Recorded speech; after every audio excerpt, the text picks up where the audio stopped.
Hello everyone, welcome back to my channel. This is Prince Kumar and today we're gonna discuss about the beta oxidation of fatty acid. So before starting this video, I would like you to subscribe my channel and share it to your friends. Let's begin. तो what are fatty acid. सबसे पहले हम इसके structures को समझते हैं। This is the fatty acid. It is of variable length, कुछ भी हो सकता है कार्बन का length. Okay, so why it is called as the beta oxidation? First of all because the main oxidation is gonna happen with this carbon, means the beta carbon is oxidized here. This is the alpha and this is the beta carbon. Therefore, it is called as the beta oxidation. Okay. So, how it takes place and where it takes place. So, we will discuss about all this. Beta oxidation takes place in three steps. And what are these three steps? First step is charging of this fatty acid, means the activation of the fatty acid will take place. And where this activation will take place, this activation will be inside the cytosol. So first of all, the first is activation. The second step is the transport of the activated fatty acid into the mitochondria. First activation took place in cytosol, now it is transferred in mitochondria, then activated is transfer into mitochondria. So let's begin with the first step, that is the now the third step, that is the beta oxidation proper, which takes place in the mitochondria. Beta oxidation proper. So only thing to remember जो अभी तक हुआ है, that is activation took place in cytosol and then cytosol से transfer हुआ उस activated fatty acid का, and after that beta oxidation took place in mitochondria.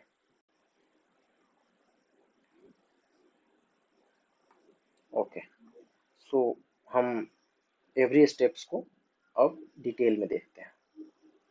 Activation of fatty acids, how it is activated. Fatty acid convert into the acyl coenzyme, that is the activated. It takes place in the cytosol, and the enzyme which is related with this reaction is thiokinase.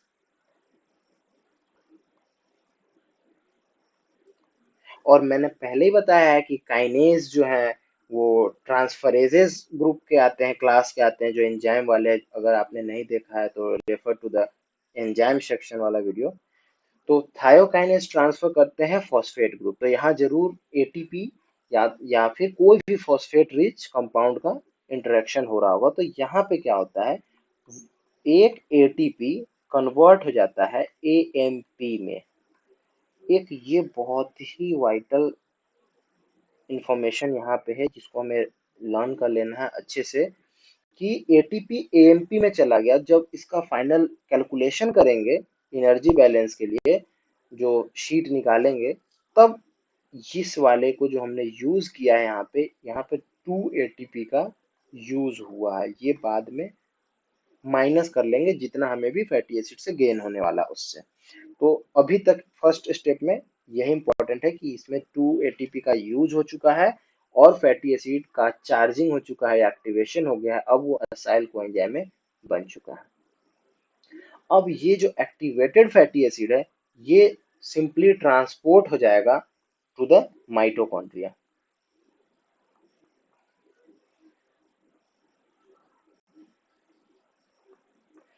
ये transport कैसे होता है, इसके लिए एक pathway, एक shuttle system है. उस शटल सिस्टम का नाम है कार्निटीन. Carnitine shuttle. इस कार्निटीन पाथवे से असाइल कोएंजाइम ए साइटोसोल से माइटोकॉन्ड्रिया में चला जाएगा. कार्निटीन शटल को हम लोग अलग से डिस्कस कर लेंगे, नहीं तो वीडियो थोड़ा लेंदी हो जाएगा। अब माइटोकॉन्ड्रिया में चला गया है, सेकेंड स्टेप यही था। अब थर्ड स्टेप जो है, इसका जो मेन स्टेप है, that is beta oxidation proper.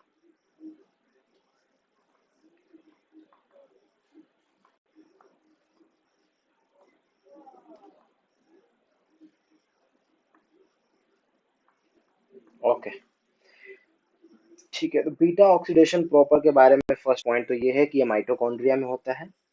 दूसरा, इसमें 4 स्टेप्स होते हैं। अब बीटा ऑक्सीडेशन प्रॉपर में 4 स्टेप्स होते हैं। कैसे होते हैं चारों स्टेप्स हम लोग देखते हैं। बस तब तक मैं बता रहा हूँ कि ये फर्स्ट जो होगा ऑक्सीडेशन, हाइड्रेशन, फिर ऑक्सीडेशन, और फिर उसका बॉन्ड ब्रेक हो जाएगा, क्लीवेज हो जाएगा। तो सबसे फर्स्ट स्टेप जो है, जो मैंने बोला ऑक्सीडेशन, तो वो कैसे होगा। तो सबसे पहले अभी असाइल था, असाइल कोएंजाइम में। यहाँ पे acyl means any carbon chain का लेंथ, जो हमने फैटी एसिड लिया था, मे बी कोई भी हो सकता है। अगर पामिटिक है तो 16 कार्बन होगा, रेकिडोनिक है तो 20 होगा। वो फैटी एसिड पे डिपेंड करेगा कि हमने फैटी एसिड कौन सा लिया है ऑक्सीडेशन के लिए। वही असाइल कोएंजाइम में है। अब असाइल कोएंजाइम में अब चेंज हो जाएगा ट्रांस इनोइल कोएंजाइम में।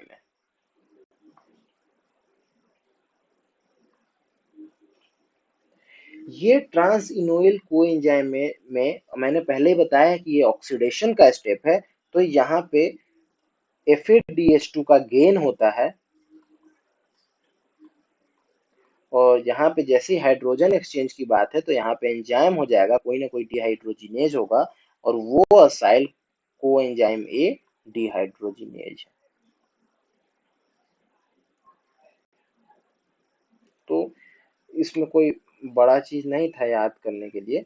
बस ये है कि FADH2 एक बनता है, क्योंकि ऑक्सीडेशन है फर्स्ट। दो ऑक्सीडेशन के स्टेप है, तो दो में पहला FADH2 बनता है, बाद में NADH2 बनता है। बस इतना ही याद होते ही एंजाइम्स भी याद हो जाएंगे। जो सेकेंड कंपाउंड है ट्रांस इनोइल को एंजाइम है, अब यहाँ पे इसका हाइड्रेशन हो जाएगा। जो सेकंड स्टेप मैंने बताया कि हाइड्रेशन होता है, तो यहाँ पे एक हाइड्रेटेज होता है, वो एंजाइम यहाँ पे यूज हो जाएगा। हाइड्रेटेज का नाम है इनोइल, यही यही वर्ड से ले लिया है एक से। हाँ, इनोइल को एंजाइम में।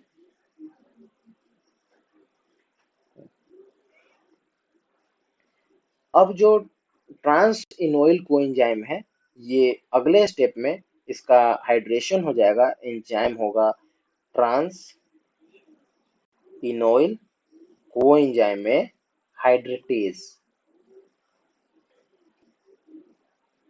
ये हाइड्रोलेज क्लास का है, जो हमने 6 क्लासेस पढ़े थे पहले, उसी में से। तो अब यहाँ पे सिर्फ वाटर का एडिशन हो जाएगा।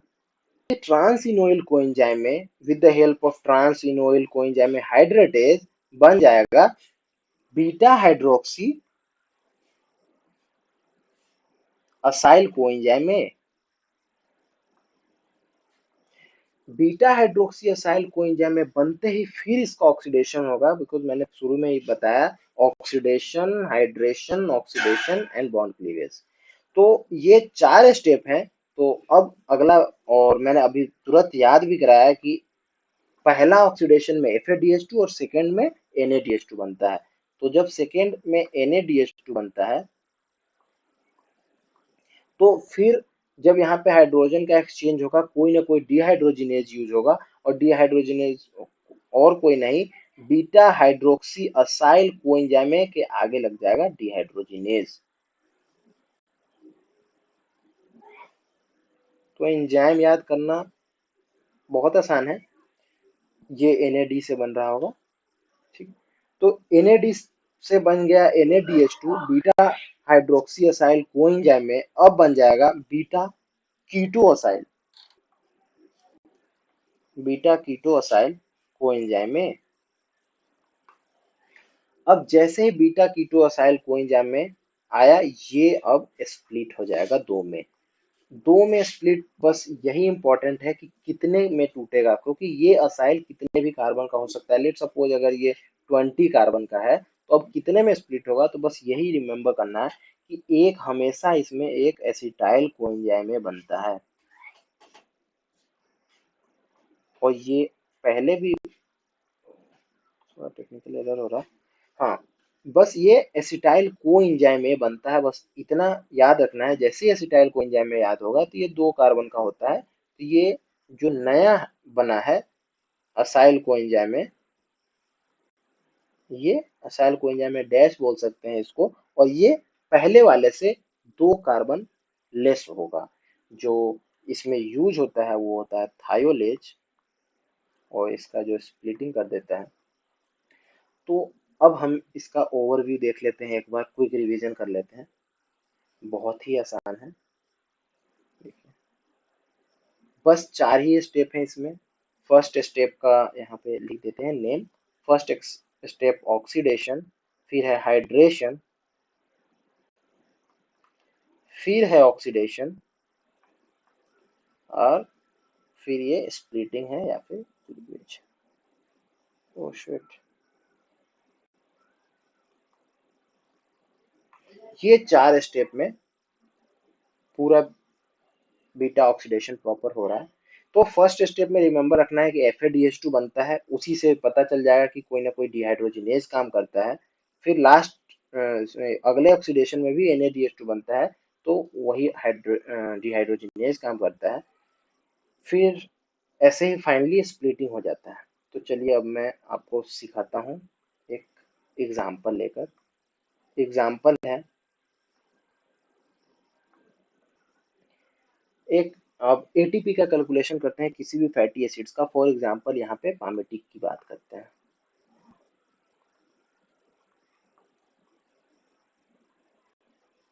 अगर हम पामेटिक फैटी एसिड की बात करते हैं, तो इसके लिए जब हम कैलकुलेट करते हैं तो कितना आना चाहिए एटीपी, हमें कितना नेट गेन होता है। याद तो हमें पहले ही है कि हमें कंज्यूम बस 2 होता है, वो भी साइटोसोल में ही एटीपी से एएमपी बन रहा था उसी समय बस। तो पाइमेटिक के लिए जब हम कैलकुलेट करते हैं तो पाइमेटिक का हमें पता है कि ये 16 कार्बन का होता है। इतना जैसे ही पता चला तो हमें पता चल गया कि फर्स्ट स्टेप में 2 कार्बन हमारा चला गया था। ठीक है, तो इस अब देखिए सबसे इसमें इम्पोर्टेंट क्या है कि 16 कार्बन है, एक बार साइकिल चला तो एक बार में एक एसिटाइल कोएंजाइम में बन जाएगा। मतलब एक साइकिल खत्म होते ही ये अब 14 कार्बन का रह चुका है बाकी।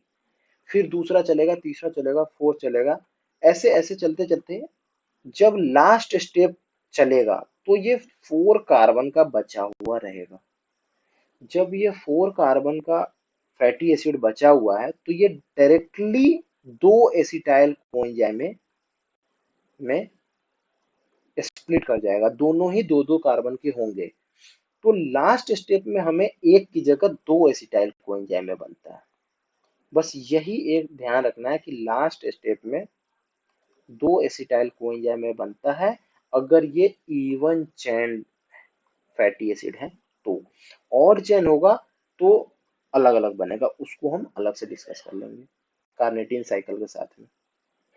ठीक है, तो लास्ट स्टेप अभी सिर्फ इवन की बात कर रहे हैं, तो लास्ट स्टेप में 2 एसिटाइल। तो इस तरह से अगर हम सोचे तो पामेटिक 16 कार्बन का है, तो इसमें 8 ऐसे, मुझे आसान लगा है याद रखने में, might help you also that 16 carbon से 8 एसिटाइल कोएंजाइम में बनता है।